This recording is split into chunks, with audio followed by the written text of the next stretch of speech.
दिन शाम को रमेश अपना ठेला लेके थका हारा अजय की लॉटरी की दुकान पे पहुंचा। मोहन भैया, कैसे हो आप? और कैसा चल रहा है आपका लॉटरी की दुकान? कोई नई लॉटरी टिकट आई है कि नहीं? ओह रमेश, आ गया तुम। आ जाओ भाई, आ जाओ। मैं तो तुम्हारा ही इंतजार कर रहा था। नई लॉटरी टिकट आई है। मुझे पता था तुम जरूर आओगे मेरे दुकान पे। नई टिकट आई है और मैं नहीं आऊंगा, ऐसा कभी हुआ है क्या? जल्दी से अच्छे टिकट दिखा दो। अजय टिकट चुनते चुनते रमेश की तरफ कुछ देर तक देखने लगा। अरे भाई, ऐसे मेरी तरफ क्यों देख रहा है? तेरी तबीयत ठीक नहीं है क्या? तुम्हें देखकर तो मुझे कुछ ठीक नहीं लग रहा। नहीं नहीं मोहन भैया, ऐसा कुछ नहीं है। आज गर्मी थोड़ा ज्यादा है ना, इसीलिए शायद आपको ऐसा लग रहा है। तुम्हें आज से नहीं, कई सालों से देख रहा हूं। कुछ दिनों से तेरी तबीयत कुछ ठीक नहीं लग रही और काफी दुबला पतला भी होते जा रहा है। कोई डॉक्टर से क्यों नहीं दिखा लेता है? दिखाया था एक बार, कुछ खास हुआ नहीं, और डॉक्टर ने कहा था ठेला ना चलाने को। वो चला कर आया, इसीलिए थक गया हूं, और कुछ नहीं। तुम अकेला आदमी, शादी भी नहीं किए हो। क्या जरूरत है इतनी दूर ठेला ले जाने की? वो हमारे गांव की मीना दीदी है ना, उनके दादाजी की तबीयत खराब है। उनको डॉक्टर के पास ले जाना जरूरी था, इसीलिए जब उन्होंने मुझे कहा तो मैं मना नहीं कर पाया। इंसान की मदद किए बिना तुम रह नहीं सकता ना, यही बस तुम्हारी अंदर अच्छाई है। वो सब बातें छोड़ो मोहन भैया, आप मुझे वो टिकट दे दो। और मेरा पुरस्कार कब निकल रहा है? कल ही तो। वाह, देखते हैं इस बार कुछ मिलता है या नहीं।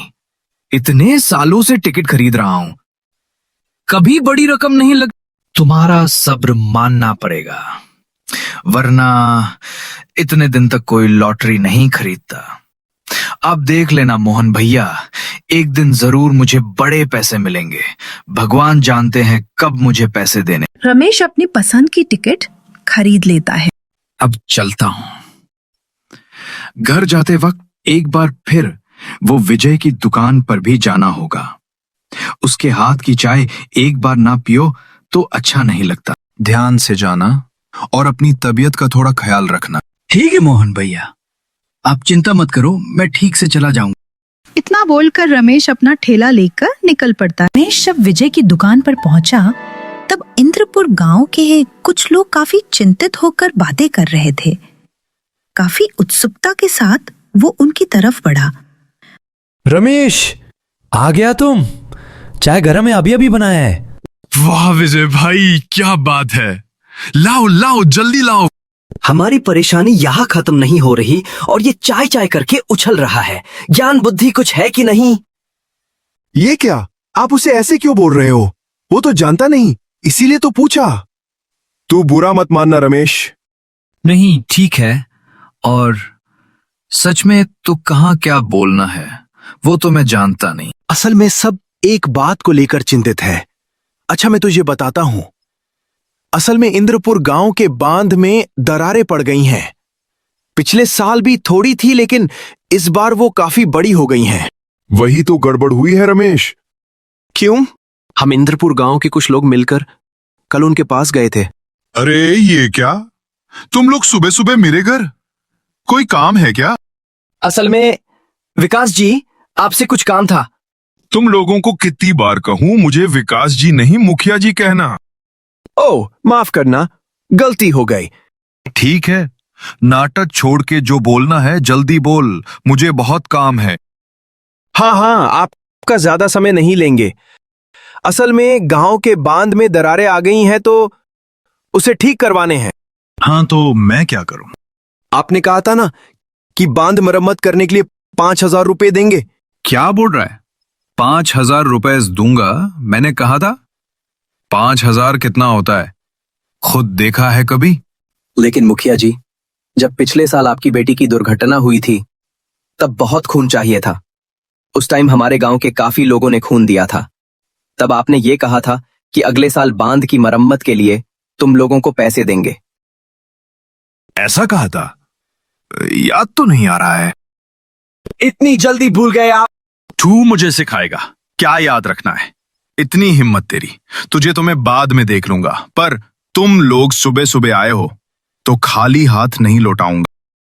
रमेश अब समझ रहा है ना सब क्यों चिंतित हैं। मुखिया जी वादा करके भी कैसे मना कर सकते हैं? उसका अपना काम तो निकल गया और क्या। तू समझ के भी क्या करेगा? तुझ में तो कुछ करने की औकात नहीं। तू जाके ठेला चला।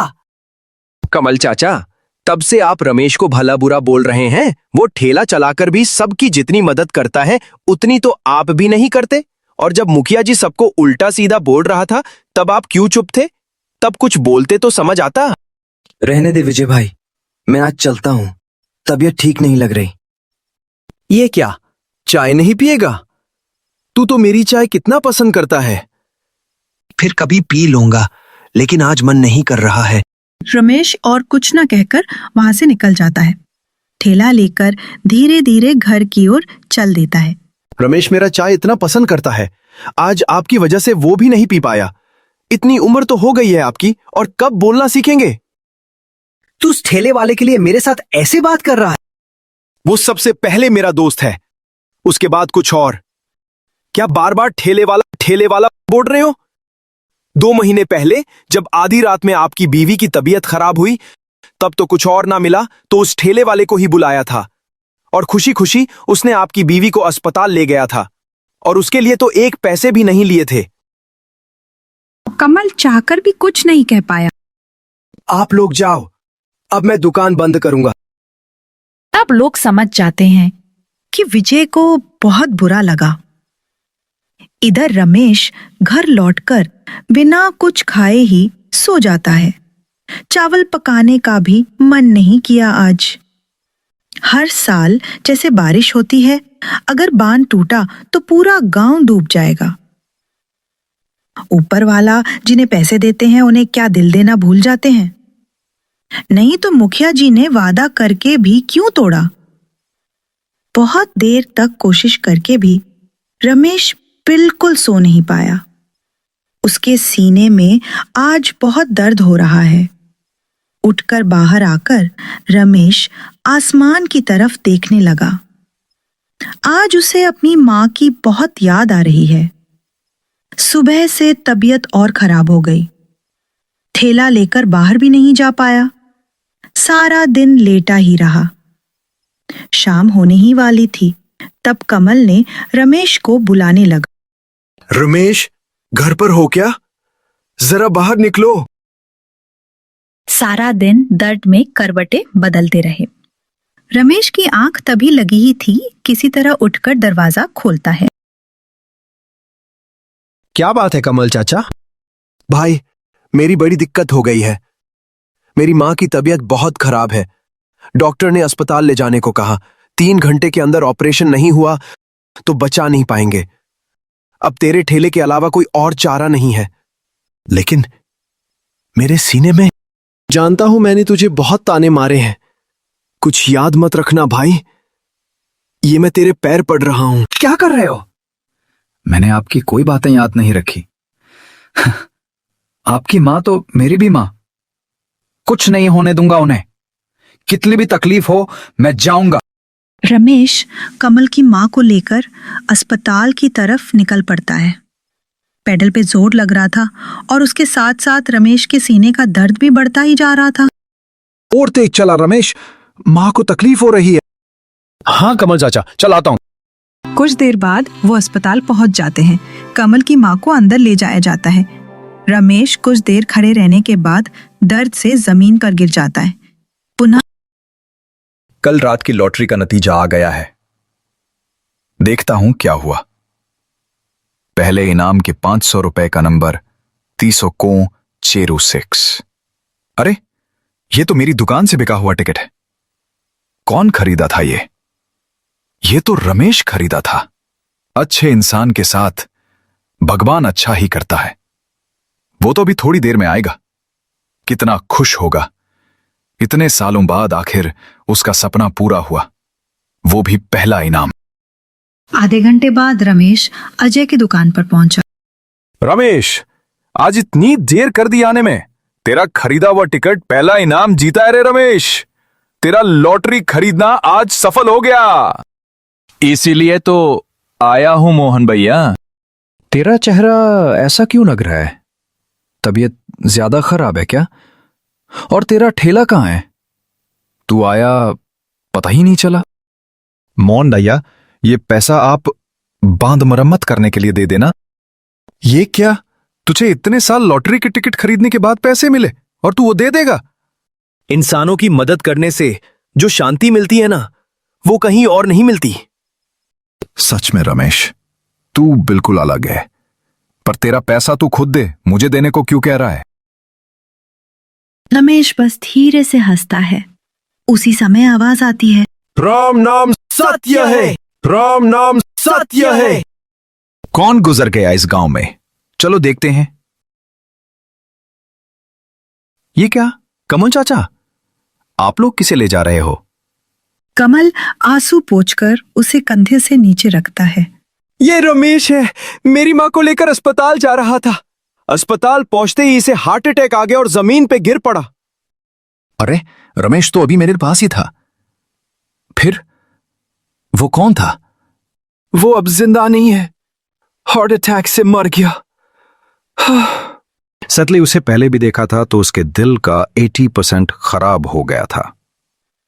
बार बार कहा था ठेला ना चलाने को, खासकर जब सीने में दर्द हो, लेकिन किसके नहीं सुनता था वो। और आज सब खत्म। उसने कहा था उसकी तबीयत ठीक नहीं है। इतने बुरे बर्ताव के बावजूद मां की तबीयत खराब सुनकर आ गया था वो। हाय, ठेला चलाने में भी कितनी तकलीफ हुई होगी उसे, पर फिर भी बीच रास्ते में एक बार के लिए भी नहीं रुका। कितना पापी हूं मैं। अजय ने फिर दुकान में जाकर रमेश को ढूंढने की कोशिश नहीं की। वो मरकर भी सबकी चिंता कर गया। ऐसा अनपढ़ ठेले वाला देश की हर मां को मिले, ऐसा अनमोल रतन हो तो कोई दुख नहीं रहेगा। इंद्रपुर गांव के सभी लोग नम आंखों से रमेश का अंतिम संस्कार करते हैं। रमेश इस दुनिया में ना होकर भी खतरे से गांव के सभी लोगों को बचाने के लिए सबके बीच रह गया।